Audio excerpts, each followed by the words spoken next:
Mesdames et messieurs, bonsoir et bienvenue dans cette nouvelle édition de la rédaction. Voici les trois principaux titres de l'actualité de ce jeudi. Au Sénégal, l'opposant Ousmane Sonko a été condamné à 2 ans de prison ferme pour viol. Le verdict est tombé il y a quelques heures et la tension est toujours vive dans le pays. Le président Macky Sall a lancé mercredi le dialogue national, rejeté par une partie de l'opposition. Au Nigeria, c'est littéralement la panique à la pompe. Le prix du carburant a quasiment triplé depuis que la subvention du carburant est supprimée. C'est ainsi qu'en a décidé le nouveau président du pays, Bola Tinubu. Il l'a annoncé lors de son investiture et la décision est soutenue par la compagnie nationale de pétrole. Et puis enfin, nous parlerons de la crise au Soudan, où l'on compte désormais plus de 100 000 nouveaux réfugiés au Tchad, pays voisin. Et on ouvre notre édition avec le Sénégal. Le verdict est tombé cet après-midi. Ousmane Sonko a été condamné à 2 ans de prison ferme pour viol. Cette décision de justice intervient alors que le président Macky Sall a lancé mercredi le dialogue national, rejeté par une partie de l'opposition. Les détails avec Aymeric Towignan. Tout le Sénégal était suspendu à la décision du juge. Elle est finalement tombée ce jeudi matin au terme d'une audience qui n'a duré qu'une vingtaine de minutes. Verdict: Ousmane Sonko écope de 2 ans de prison ferme pour corruption de la jeunesse.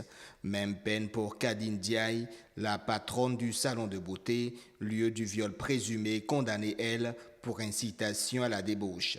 Des chefs d'accusation autres que celui de départ, preuve d'un complot d'État selon les avocats de l'opposant. Il est clair que le complot d'État dont nous parlions depuis le début était avéré. Et la décision rendue aussi reste toujours dans ce complot d'État. Tout un pays a été pris en otage pendant au moins 2 ans. Depuis le début de cette affaire à l'origine de nombreuses manifestations meurtrières dans le pays, l'opposant a toujours dénoncé une manigance du pouvoir pour l'écarter de la course à la présidence.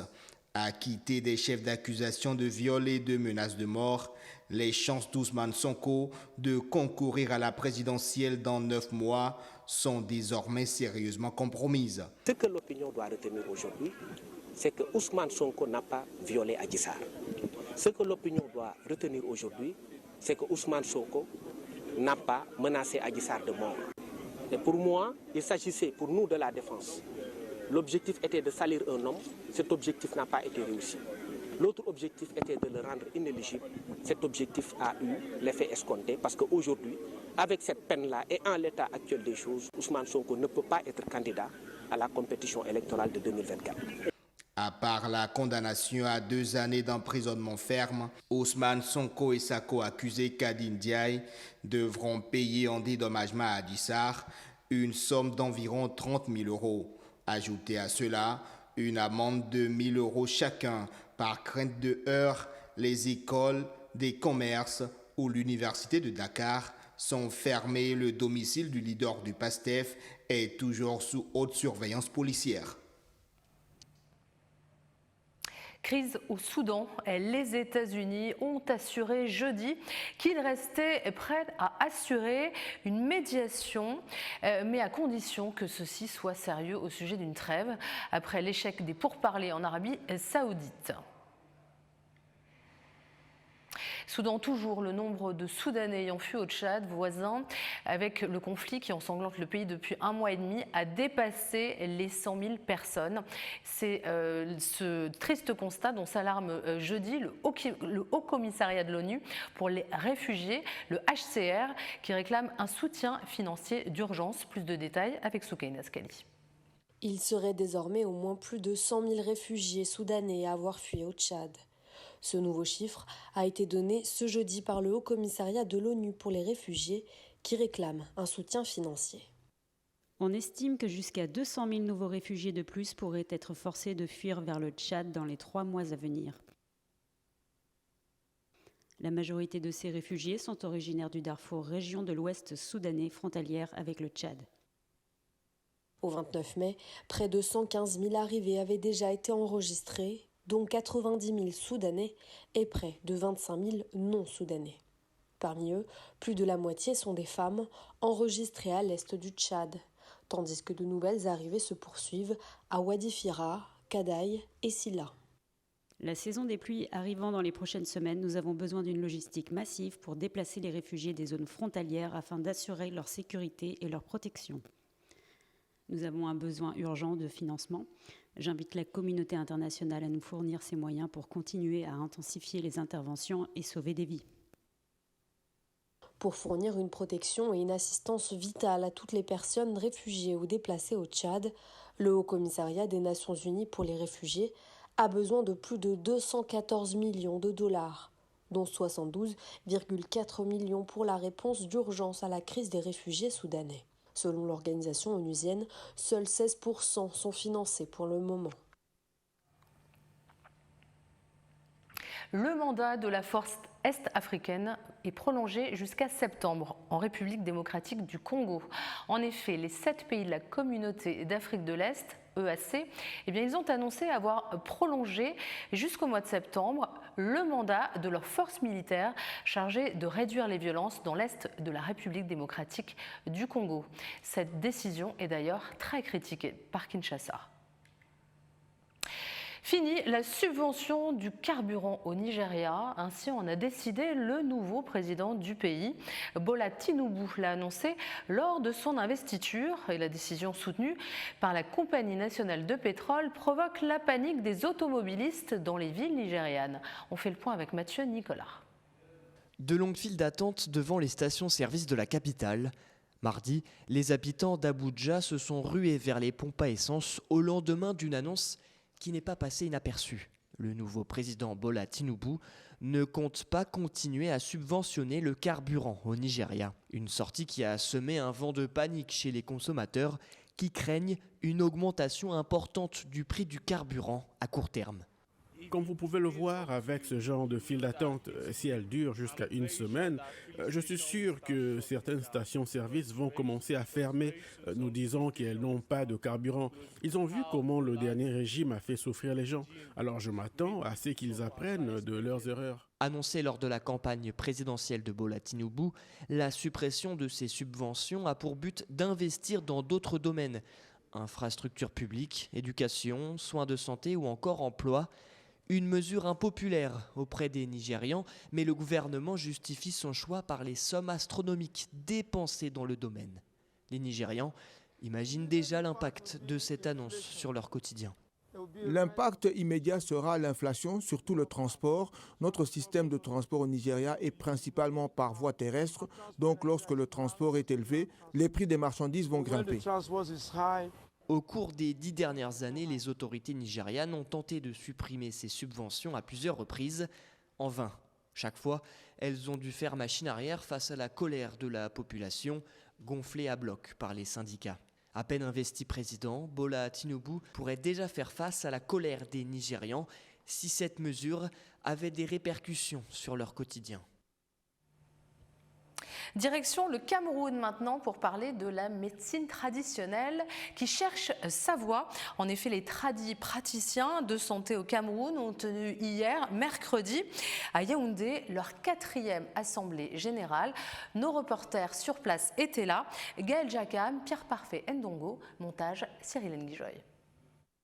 Très populaire en Afrique et particulièrement au Cameroun, la médecine traditionnelle, loin des préjugés et a priori, s'impose de plus en plus dans les habitudes sanitaires des populations. Je n'utilise pas le remède comprimé là, je n'aime pas ça. J'aime le remède traditionnel. Pourquoi? Parce que souvent quand tu prends ça, ça te nettoie complètement. Tu es à l'aise. Selon l'Organisation mondiale de la santé OMS, 80% de la population africaine fait recours à la pharmacopée traditionnelle pour se soigner ou prévenir des maladies. La médecine traditionnelle se veut donc complémentaire à la médecine moderne, chacune d'elles ayant ses valeurs. Ce que le blanc vient d'apprendre ici, nous avons le pur et l'original ici chez nous. Ça veut dire que mon frère qui touche à l'écorce, il connaît mieux ça que celui qui interprète dans le papier. Parce qu'au-delà de regarder, il communique avec son grand-père. Seulement, ce secteur d'activité en pleine expansion au Cameroun peine encore à s'affirmer sur le plan juridique, D'où le cri de détresse des professionnels de la médecine traditionnelle du Cameroun.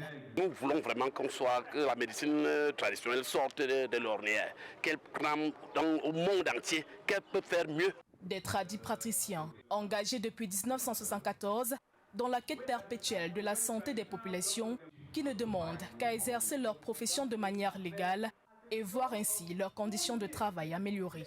Il faut que cette volonté, n'est-ce pas, des deux médecins ne soit pas seulement des mots, des paroles, que ce soit vraiment effectif sur le terrain. Au Sénégal, on a un hôpital de la médecine traditionnelle, on peut le faire également au pays.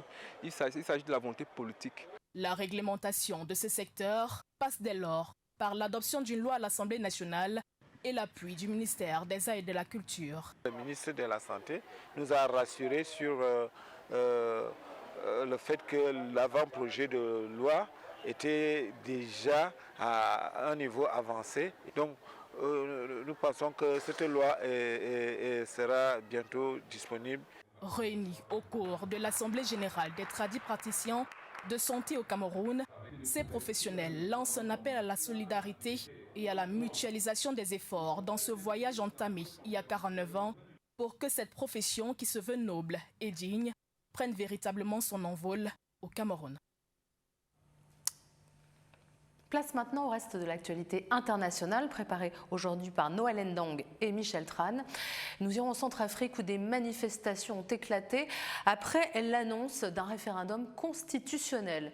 Et puis en Éthiopie, un nettoyage ethnique continue au Tigré malgré l'accord de paix. Et puis en Russie, évacuation à la frontière avec l'Ukraine. C'est parti. À l'annonce faite par le chef de l'État centrafricain Faustin Archange Touadéra, pour la tenue d'un référendum constitutionnel, des centaines de partisans du président ont défilé mercredi à Bangui, la capitale centrafricaine. Cette manifestation de soutien à une révision constitutionnelle vise à conforter le président dans son choix. La veille, le chef de l'État avait convoqué aux urnes pour le 30 juillet les électeurs centrafricains. Ils devront se prononcer pour la nouvelle constitution. Pour justifier sa position, le président assure que l'actuelle loi fondamentale comporte des dispositions qui pourraient compromettre le développement de son pays. Les adversaires de Faustin Archange Touadéra ont affirmé que cette réforme ne vise qu'à faire sauter la limitation à 2 mandats présidentiels inscrite dans le test de 2016. La campagne référendaire débutera le 15 juillet et prendra fin le 28 juillet. Le vote aura lieu le 30 juillet. Dans la région du Tigré, dans le nord de l'Éthiopie, les autorités locales et les forces Amhara ont continué d'expulser de force des habitants du Tigré occidental dans le cadre d'une campagne de nettoyage ethnique, même après l'accord de trêve du 2 novembre 2022. C'est ce qu'a déclaré Human Rights Watch le jeudi. Sur la base d'enquête, l'ONG affirme que début janvier 2023, au moins 70 personnes ont été expulsées de force du Tigré occidental, dont certains sur la base de leur identité. Elle appelle au gouvernement éthiopien à suspendre de leurs fonctions les commandants et les responsables impliqués dans de graves violations des droits humains, mener des enquêtes et engager des poursuites de manière appropriée s'ils comptent réellement garantir la justice. La Russie a commencé mercredi l'évacuation des enfants de 2 localités frontalières de l'Ukraine intensement bombardées depuis plusieurs jours et où le Kremlin a jugé la situation alarmante. Les attaques se multiplient sur le sol russe depuis des semaines, culminant par un assaut de drones sans précédent sur Moscou mardi et une spectaculaire incursion armée la semaine dernière dans la région de Belgorod, frontalière de l'Ukraine. Mercredi, le gouverneur de Belgorod a annoncé le début de l'évacuation des enfants de 2 localités de la région qui ont subi des tirs nourris d'artillerie et de mortiers. Un premier groupe de 300 enfants va être envoyé à Voronezh, à quelques 250 km au nord-est de Belgorod, et plus de 1000 autres enfants seront évacués vers d'autres provinces dans les prochains jours. Place à l'actualité politique en France maintenant. Nouveau rebondissement législatif par rapport à la réforme des retraites. Les députés ont supprimé mercredi en commission l'article clé de la proposition de loi du groupe parlementaire LIO qui visait à abroger le recul de l'âge de départ à la retraite à 64 ans. Une victoire d'étape pour le camp présidentiel avant l'examen du texte le 8 juin en plénière à l'Assemblée nationale. Plus de détails sur cette situation avec Laurent Leleu. La Commission des affaires sociales de l'Assemblée nationale a rejeté l'article principal de la proposition du groupe LIOT visant à abroger le recul de l'âge légal de départ à la retraite. Alors, exprimé, donc tout le monde était présent, 73, pour 38, contre 34, abstention 1, et donc les amendements de suppression sont adoptés. En conséquence, l'article 1er est supprimé. Cette décision représente une victoire pour la majorité présidentielle qui a adopté une version vidée de sa substance. Ainsi, lors de l'examen en séance publique de l'Assemblée le 8 juin, le débat se concentrera uniquement sur l'article 2 qui concerne le financement du système de retraite, un choix assumé par le gouvernement. On va arrêter les jeux de dupes. À un moment, il y a ceux qui sont pour la réforme des retraites. J'en fais partie, parce que je considère que c'était le seul levier qu'on avait pour protéger notre modèle social et nos retraites. Il y a ceux qui sont contre la réforme des retraites. Et au milieu, il y a la Constitution, il y a nos institutions, il y a notre état de droit. C'est ce qu'on a fait hier. On n'a rien truqué, on n'a pas manœuvré, on a siégé à l'Assemblée nationale, nous dans le calme, et on a voté. Les députés de l'opposition se sont montrés très mécontents de ce rejet et ont vivement dénoncé des magouilles. Ils pointent du doigt les changements de composition de la commission ainsi que le refus d'examiner de nombreux sous-amendements. Un mal pour la démocratie, selon François Ruffin. Aujourd'hui, ils font du mal au pays et ils font très profondément du mal à la démocratie. Si c'est ça la démocratie, vous croyez que les gens vont y être attachés dans la durée? Mais non, ils vont se détacher de ça. Ils font tout pour éviter un vote et toutes les combines, toutes les magouilles sont bonnes pour y parvenir. Face à cette situation, différents scénarios sont envisagés. Certains députés de l'opposition évoquent la possibilité d'une motion de censure, tandis que d'autres jugent qu'il est inutile de renverser le gouvernement pour le remplacer par un autre ayant les mêmes méthodes. Les oppositions appellent également à manifester dans la rue pour exprimer leur colère et faire pression afin d'éviter que l'article 40 soit utilisé lors du débat en séance publique le 8 juin prochain. Diplomatie internationale, le président Volodymyr Zelensky est arrivé jeudi en Moldavie pour un sommet de dirigeants européens à forte valeur symbolique face à Vladimir Poutine dans ce petit pays frontalier de l'Ukraine qui vit aussi dans la crainte de la Russie. Les détails avec Laurent Leleu. Le président ukrainien Volodymyr Zelensky s'est rendu en Moldavie pour assister à un sommet de dirigeants européens qui revêt une importance symbolique car il se déroule dans un pays frontalier de l'Ukraine, confronté aux craintes de l'agression russe, face à laquelle la présidente moldave, Maia Sandu, a tenu à souligner le soutien commun à l'Ukraine. Nous sommes fiers d'avoir pu réunir le continent pour être tous ensemble aujourd'hui. Nous avons beaucoup de sujets à aborder. Bien sûr, l'Ukraine et le retour de la paix sur le continent qui est un problème majeur.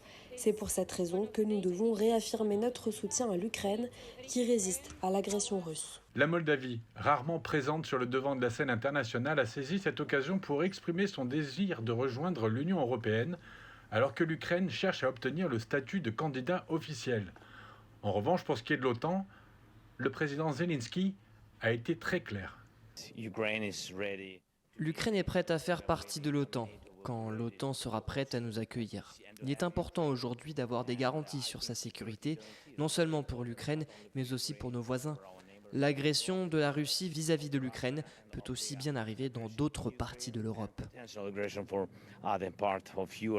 L'objectif principal de ce sommet est de montrer un soutien clair à l'Ukraine face à l'agression russe et de renforcer les liens entre l'Europe et la Moldavie, mais aussi toutes les anciennes républiques soviétiques. Place à la culture maintenant.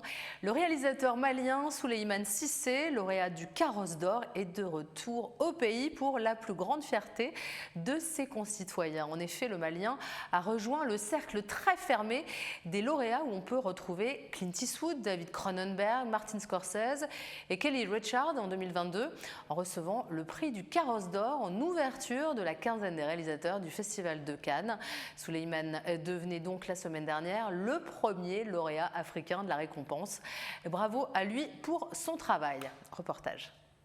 Le cinéaste malien Souleymane Cissé, plusieurs fois distingué, vient d'être récompensé au Festival de Cannes, le Carrosse d'Or.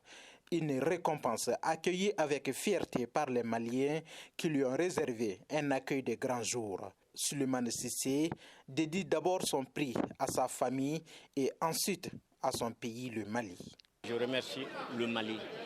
C'est le Mali qui m'a donné ça et c'est le Mali qui me remet le drapeau. Je ne sais pas si la génération des cinéastes savent ce que ça veut dire, mais c'est une responsabilité très élevée. Donc je confie à la jeunesse pour que le cinéma malien puisse démarrer, pour que le cinéma malien puisse représenter le Mali dignement. Après le Grand Prix du jury au Festival de Cannes en 1987, Souleymane Cissé confirme ainsi son statut de l'un des plus grands réalisateurs du continent. Un mérite reconnu par cet autre monument du cinéma malien. Souleymane est en train de récolter la tempête des Oscars à cause du vent qu'il a semé, le vent des œuvres inédites. C'est l'ensemble de ces œuvres-là qui lui autorise aujourd'hui d'avoir le Carrosse d'Or.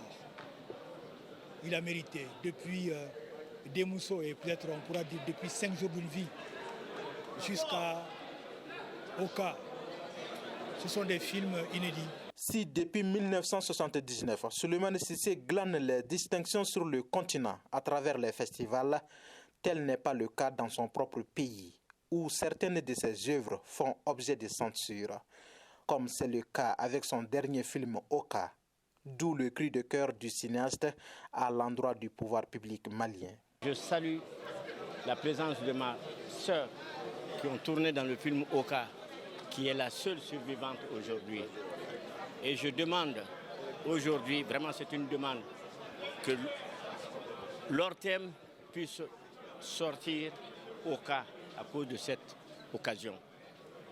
Et je serai très ému et très heureux. À noter que Souleymane Cissé est seulement le deuxième cinéaste africain à être décerné le Carrosse d'Or après le Sénégalais Sambène Ousmane. Place au football maintenant avec la Ligue 1 où des départs sont déjà annoncés. L'image de Lionel Messi dont le départ du Paris Saint-Germain a été annoncé ce jeudi par Christophe Galtier. Plusieurs joueurs de Ligue 1 Uber Eats sont d'ores et déjà partants de leur club en fin de saison. On fait le point avec Mathieu Nicolas. Demain, c'est son dernier match au Parc des Princes. J'ose espérer qu'il sera accueilli de la meilleure des façons. C'est officiel. Après 2 ans dans la capitale française, Lionel Messi s'en va. Le septuple Ballon d'Or arrive au terme de son contrat avec le Paris Saint-Germain et disputera son dernier match sous les couleurs bleues et rouges du PSG samedi face à Clermont. Un match sans enjeu, le PSG est déjà sacré champion. Mais cette rencontre permettra à la Pulga de faire ses adieux au club et à ses supporters. À 35 ans et après une première saison discrète et une seconde plus réussie, Léo Messi quitte la France avec plus de 20 buts et plus de 30 passes décisives au total. Même avec des performances en demi-teinte, les légendes du football laissent toujours une trace par où elles passent. J'ai eu le privilège de diriger le meilleur joueur de l'histoire du football. C'est un grand privilège. Léo, il est le football. Et c'est vrai. Je l'ai vu tous les jours à l'entraînement, je l'ai vu aussi dans nos matchs. Je le répète encore une fois, pour l'entraîneur que je suis, ça a été un grand privilège. Non pas de l'entraîner, de l'accompagner tout au long de la saison. Le champion du monde a de nombreuses options de départ, l'Arabie Saoudite, les États-Unis ou encore un retour du côté du FC Barcelone. Une autre annonce fait la une chez le rival marseillais. Le coach de l'OM, Igor Tudor, ne sera plus sur le banc du Vélodrome la saison prochaine. Arrivé l'été dernier à l'OM, Igor Tudor quitte déjà Marseille, un club qui l'a mené à la 3e place de Ligue 1. Pablo Longoria, le président du club marseillais, a officialisé la nouvelle en conférence de presse. L'envie de partir venait d'Igor Tudor et le club dit l'avoir respecté. il a pris sa décision, mais nous, comme club, c'est qu'on tient à remercier le dur travail et les valeurs qu'il a données à cet effectif et à ce club. Ce sont les valeurs qu'on partage tous nous ensemble, les valeurs de l'exigence, les valeurs du travail, la valeur de la rigueur, de ces ambitions toujours de chercher de donner le maximum. On est très content du travail qu'il a accompli. Passé par la Juventus de Turin en tant que joueur, Igor Tudor pourrait retrouver le club turinois cette fois-ci en tant qu'entraîneur. Du côté de la Canebière, la course au successeur de Tudor est lancée. Les propriétaires phocéens auraient coché le nom de Marcelino Garcia Toral, l'ancien entraîneur de Valence et de l'Athletic Bilbao. La Ligue 1 n'est pas encore terminée, mais la valse des entraîneurs a bien déjà commencé. C'est la fin de ce journal. Merci de nous avoir suivis. Merci encore de votre fidélité. Je vous souhaite à toutes et à tous une excellente soirée. Et demain, pour l'édition de la mi-journée, vous retrouverez Aymeric Tourouignon. Restez avec nous, le programme continue sur Télé Sud.